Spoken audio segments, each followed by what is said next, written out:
Je m'appelle Nathalie Worthington et je suis la directrice du centre Juno Beach, qui est le musée canadien des plages du débarquement en Normandie.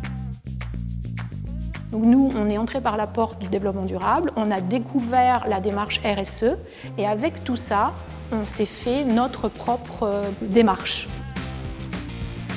Premièrement, comment est-ce qu'on peut faire au musée pour réduire notre empreinte carbone? Comment est-ce qu'on peut faire pour s'engager dans une économie circulaire? Après, le troisième pilier, c'est l'engagement qu'on a développé vis-à-vis de nos visiteurs.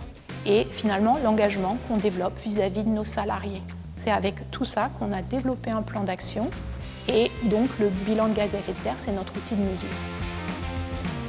Le bilan de gaz à effet de serre, ce qu'il faut bien comprendre, c'est que c'est un outil qui permet de faire une photo de ce que représentent les émissions de gaz à effet de serre d'une entreprise ou d'une institution comme la nôtre.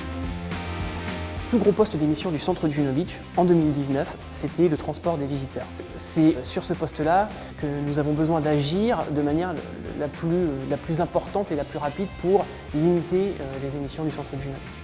Il faut qu'on ait une réflexion pour pouvoir les aider à venir ici, peut-être de manière plus vertueuse. Donc, par exemple, un accord avec la SNCF avec un tarif vert pour que les gens qui arrivent en train ils aient un tarif privilégié au musée. Ou alors, par exemple, développer notre parc d'accueil pour les vélos avec des stationnements, une borne de réparation, une borne électrique. Tout ça, c'est des orientations qu'on va prendre parce que c'est un engagement fort pour réduire notre empreinte carbone.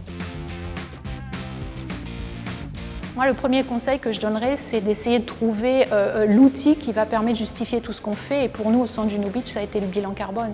C'est l'alpha et l'oméga. C'est ce qui nous permet de comprendre en quoi on n'est pas vertueux, de mettre des actions en face pour le devenir. Et en plus, ça nous donne un outil de mesure pour le calculer. Et autour de ça, on peut mettre beaucoup d'actions, beaucoup de mots, beaucoup de théories, beaucoup de choses. Mais ça nous donne quelque chose de très tangible. C'est très intéressant.